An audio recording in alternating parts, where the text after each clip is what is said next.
ஆன்மீக தேடல் நிகழ்ச்சிக்கு உங்களை அன்புடன் வரவேற்கின்றேன். மீட்பரின் காவியம் பாகம் 230. இயேசுவை காட்டிக் கொடுக்க யூதாஸ் உடன்படுதல் நிகழ்ச்சி பற்றி பார்க்கலாம். மார்க்கு நற்செய்தி அதிகாரம் 14, இறை வார்த்தைகள் 10 மற்றும் 11. நிகழ்ச்சிக்கு போகலாம். அனனியா யூதாசை பார்த்து, ஆண்டவர் மோயிசனுடைய எல்லா சாபங்களை கொண்டும் உன்னை தாக்குவாராக. அவர் நாடுகளுக்கிடையே உன்னை சிதறடிப்பாராக என்றான். மற்றவர்கள், அவர் உன்னை தாக்கி சிதறடிப்பாராக, மாரநாதா என்றார்கள். அதன் பின் அங்கே மரண அமைதி நிலவியது. யூதாஸ் அவர்களை பார்த்து, ஆம், அதை நான் செய்வேன், நான் அதை செய்ய வேண்டும், அதை நான் செய்வேன். மோயிசனின் சாபங்களின் கடைசி பகுதி ஏற்கனவே என் பாகமாக இருக்கிறது. நான் ஏற்கனவே மிக அதிகமாக தாமதித்து விட்டதால் அதை நான் என்னிடமிருந்து விலக்க வேண்டும். நான் பைத்தியமாகிக் கொண்டே வருகிறேன். ஏனெனில் எனக்கு சமாதானமோ இளைப்பாற்றியோ இல்லை. என் இருதயம் அஞ்சுகிறது. நான் குழப்பம் அடைந்தவனாக தோன்றுகிறேன். என் ஆத்துமம் துக்கத்தால் பட்சிக்கப்படுகிறது.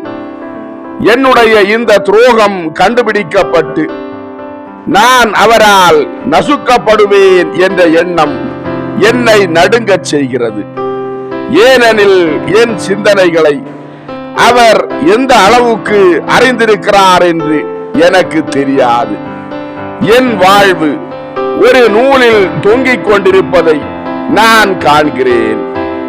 என் இருதயத்தை கடுமையாக அச்சுறுத்துகிற இந்த பயங்கரத்தின் காரணமாக இந்த நேரத்தை கடந்து சென்றுவிட வேண்டும் என்று காலையிலும் மாலையிலும் நான் கெஞ்சி மன்றாடுகிறேன்.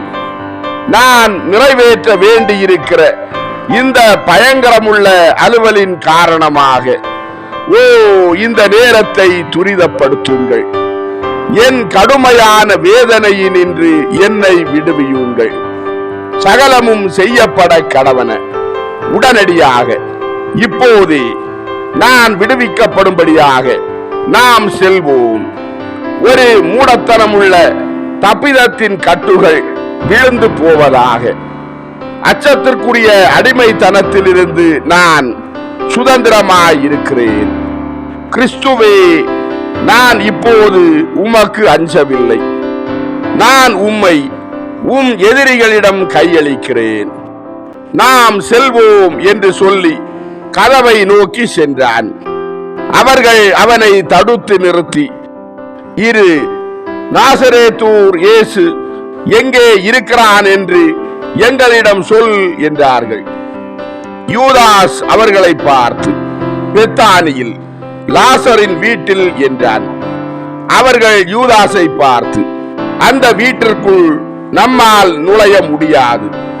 ஏனெனில் அது பிரமாணிக்கமுள்ள வேலையாட்களால் நன்கு பாதுகாக்கப்பட்டுள்ளது. மேலும் அது ரோமைக்கு பிரியமான ஒருவனுடைய வீடு. நாம் நிறைய பிரச்சனைகளை வெற்றிகரமாக சமாளித்தாக வேண்டும் என்றார்கள். யூதாஸ் அவர்களை பார்த்து, நாம் விடியற் காலையில் பட்டணத்திற்கு வருகிறோம். பெத்பாஜே சாலையில் காவலர்களை நிறுத்துகிறோம். ஒரு கலகத்தை தூண்டிவிட்டு அவரை கைது செய்கிறோம் என்றான். அவர்கள் யூதாஸை பார்த்து, அந்த சாலையில் தான் அவன் வருவான் என்று உனக்கு எப்படி தெரியும்? அவன் வேறு ஏதாவது ஒரு சாலையில் வரலாம் என்றார்கள். யூதாஸ் அவர்களை பார்த்து, இல்லை, தாம் அந்த வழியாக எப்ராயிம் வாசலின் வழியாக பட்டணத்திற்குள் போவதாகவும் என்றோகள் அருகில் தமக்காக காத்திருக்கும்படியும் அவர் தம் சீடர்களிடம் சொல்லிக் கொண்டிருந்தார். அதற்கு முன்னதாக அவரை நீங்கள் கைது செய்தீர்கள் என்றால் என்று சொல்லும் போது அவர்கள் யூதாசை பார்த்து, எங்களால் முடியாது, நாங்கள் காவலர்கள் மத்தியில் அவனை வைத்துக் கொண்டு பட்டணத்திற்குள் போக வேண்டியிருக்கும். வாயில்களுக்கு வரும் எல்லா சாலைகளும் பட்டணத்தில் உள்ள எல்லா தெருக்களும் காலை முதல் இரவு வரையிலும் மக்களால் நிறைந்திருக்கின்றன. அங்கே ஒரு கலகம் நிகழ்ந்துவிடும், அது நிகழக்கூடாது என்றார்கள். யூதாஸ் அவர்களை பார்த்து, அவர் கோவிலிற்கு ஏறி போவார், அவரை விசாரிக்கும்படி அங்குள்ள மண்டபங்களில் ஒன்றுக்கு வரும்படி அவரிடம் கேளுங்கள். பெரிய குருவின் பெயரால் வரும்படி அவரிடம் சொல்லுங்கள். அவர் வருவார், ஏனெனில் அவர் தம் சொந்த உயிரை விட அதிகமாக உங்களை மதிக்கிறார். அவர் உங்களோடு தனியாக இருக்கும் போது என்று சொல்லி சற்று நிறுத்திவிட்டு, ஒரு பத்திரமான இடத்திற்கு அவரை கூட்டி சென்று சரியான நேரத்தில் அவருக்கு தீர்வை இடுங்கள் என்றார். அவர்கள் யூதாசை பார்த்து, அப்படி செய்தாலும் ஒரு கலகம் எப்படியும் நிகழும், மக்கள் கூட்டங்கள் அவனால் முழுவதுமாக வெல்லப்பட்டிருக்கின்றன என்பதை நீ கவனத்தில் கொள்ள வேண்டும். மக்கள் கூட்டங்கள் மட்டுமல்ல, இஸ்ராயேலில் உள்ள பெரியவர்களும் இஸ்ராயேலின் நம்பிக்கைகளுமாக இருப்பவர்களும் கூட அவனால் வெல்லப்பட்டிருக்கிறார்கள். கமாலியேல் தம் சீடர்களை இழந்து கொண்டிருக்கிறார். ஜோனத்தான், பெண் உசியேலும் நம்மிடையே உள்ள மற்றவர்களும் கூட அப்படித்தான். அவர்கள் எல்லோரும் அவனால் கெடுக்கப்பட்டு நம்மை விட்டு விலகுகிறார்கள். புற ஜாதியார் கூட அவனை வணங்குகிறார்கள் அல்லது அவனுக்கு பயப்படுகிறார்கள். அதுவும் கூட ஒரு வணக்கம்தான். நாம் அவனை மோசமாக நடத்தினால் நமக்கு எதிராக கலகம் செய்ய அவர்கள் தயாராக இருக்கிறார்கள். மற்ற காரியங்கள் தவிர கள்ள சீடர்களாக செயல்பட்டு கலகங்களை தூண்டிவிட நாம் வாடகைக்கு அமர்த்திய கொள்ளையர்களில் சிலர் கைது செய்யப்பட்டிருக்கிறார்கள். அவர்கள் தாங்கள் தரும் தகவலுக்கு கூலியாக தங்களுக்கு இரக்கம் கிடைக்கும் என்று நம்பி உண்மை பேசி இருக்கிறார்கள். ஆளுநர் உண்மையை அறிந்திருக்கிறார். உலகம் முழுவதும் அவனை பின் செல்கிற போது நாமோ எதையும் செய்து முடிக்காமல் இருக்கிறோம். ஆனாலும் மக்கள் எதையும் அறியாத விதத்தில் ரகசியமாக செயல்படுவது அவசியமாய் இருக்கிறது என்றார்கள். அன்னாசின் எலெயாசார் யூதாசை பார்த்து, ஆம், அப்படித்தான் செய்ய வேண்டும். அன்னாசும் கூட இதைத்தான் பரிந்துரைக்கிறார். திருநாட்களின் போது இது நடக்க கூடாது. மதவெறி உள்ள மக்கள் மத்தியில் எந்த குழப்பமும் வந்துவிடக் கூடாது என்று அவர் சொல்கிறார். அவர் உத்தரவிட்டதும் அதுதான். அவனை ஏமாற்றும்படி கோவிலிலும் மற்ற இடங்களிலும் அவன் மரியாதையோடு நடத்தப்பட வேண்டும் என்றும் அவனுக்கு யாரும் தொல்லை தரக்கூடாது என்றும் அவர் உத்தரவிட்டிருக்கிறார் என்றான். யூதாஸ் அவர்களை பார்த்து, ஆக நான் என்ன செய்ய வேண்டும் என்று விரும்புகிறீர்கள்? நான் இன்றிரவு இதை செய்ய முழுவதும் சித்தமாக இருந்தேன், ஆனால் நீங்கள் தயங்குகிறீர்கள் என்றான். எலெயாசார் யூதாசை பார்த்து, அவன் தன்னந்தனியாக இருக்கும் போது நீ எங்களை அவனிடம் கூட்டி செல்ல வேண்டும். அவனுடைய பழக்க வழக்கங்கள் உனக்கு நன்றாக தெரியும். மற்ற யாரையும் விட உன்னை தனக்கு அதிக நெருக்கமாக வைத்திருக்க அவன் விரும்புகிறான் என்று நீ எங்களுக்கு எழுதினாய். ஆகவே அவன் என்ன செய்ய விரும்புகிறான் என்று உனக்கு தெரியும். சரியான இடமும் நேரமும் வந்துவிட்டது என்று நீ நினைக்கும் போது இங்கே வா, நாங்கள் உன்னை பின்தொடர்ந்து வருவோம் என்றான். யூதாஸ் அவர்களை பார்த்து, சம்மதிக்கிறேன். இதனால் எனக்கு என்ன வெகுமதி கிடைக்கும் என்று கேட்டான். எலெயாசார் யூதாசை பார்த்து, இறை ஏவுதல் பெற்ற வார்த்தைக்கு நாங்கள் பிரமாணிக்கமாய் இருக்கும்படியாக தீர்க்க தரிசிகளால் குறிக்கப்பட்டது கிடைக்கும், அதாவது 30 வெள்ளிக்காசுகள் என்றான். யூதாஸ் அவர்களை பார்த்து, ஒரு மனிதனை கொல்வதற்கு 30 வெள்ளிக்காசுகள் தானா? அதுவும் அந்த மனிதரை இந்த திருநாட்காலங்களின் போது ஒரு சாதாரண செம்மறி ஆட்டுக்குட்டியின் விலைதான் அவருடைய விலையா? உங்களுக்கு பைத்தியம். எனக்கு பணம் தேவை இல்லை என்பதற்காக அல்ல, என்னிடம் நிறைய பணம் இருக்கிறது. ஆகவே பணத்தின் மேலுள்ள பேராசையை கொண்டு என்னை சம்மதிக்க செய்துவிடலாம் என்று நினைக்காதீர்கள். ஆனாலும் என்னை எப்போதும் நேசித்து வந்தவரை காட்டி கொடுப்பதில் எனக்குள்ள துக்கத்திற்கு இது மிகச்சிறிய ஈட்டு தொகையாக இருக்கிறது என்றான். எலெயாசார் யூதாசை பார்த்து, உனக்கு நாங்கள் என்ன செய்வோம் என்பதை நாங்கள் கூறிவிட்டோம். மகிமை, கௌரவங்கள் நீ அவனிடமிருந்து பெறலாம் என்று நம்பிக்கொண்டிருந்ததும் ஆனால் பெற முடியாமல் போன மகிமைகள், நாங்கள் உன் ஏமாற்றத்தை குணப்படுத்துவோம். ஆனாலும் இந்த விலை தீர்க்க தரிசிகளால் நிர்ணயிக்கப்பட்டிருக்கிறது. ஓ, இது ஒரு சம்பிரதாயம்தான், ஓர் அடையாளம், வேறு எதுவும் இல்லை. மற்றதை பிறகு பார்த்து கொள்ளலாம் என்றான். யூதாஸ் அவர்களை பார்த்து, பணம் எப்போது கிடைக்கும் என்று கேட்டான். எலெயாசார் யூதாசை பார்த்து, வாருங்கள் என்று நீ எங்களிடம் சொல்லும் கணத்தில் கிடைக்கும். அதற்கு முன்பு அல்ல. பொருளை சொந்தமாக கொள்ளும் வரையிலும் யாரும் பணம் செலுத்துவதில்லை. இது நியாயம்தான் என்று நீ நினைக்கவில்லையா என்று கேட்டான். யூதாஸ் அவர்களை பார்த்து, நியாயம்தான், ஆனாலும் குறைந்தபட்சம் இந்த தொகையை 3 மடங்கு ஆக்குங்கள் என்றான். அனனியா யூதாசை பார்த்து, முடியாது, தீர்க்க தரிசிகள் சொன்னது இதுதான், செய்யப்பட வேண்டியதும் அதுதான். ஓ, நாங்கள் தீர்க்க தரிசிகளுக்கு கீழ்ப்படிவோம். அவர்கள் அவனை பற்றி எழுதியதில் ஒரு புள்ளியை கூட நாங்கள் அலட்சியம் செய்துவிட மாட்டோம் என்று சொல்லி சிரித்தார்கள். நாங்கள் இறை ஏவுதல் பெற்ற வார்த்தைக்கு பிரமாணிக்கம் உள்ளவர்கள் என்று சொல்லி பரிகசித்து சிரித்தார்கள். எல்லாம் சொல்லியாகிவிட்டது, நீ போகலாம்.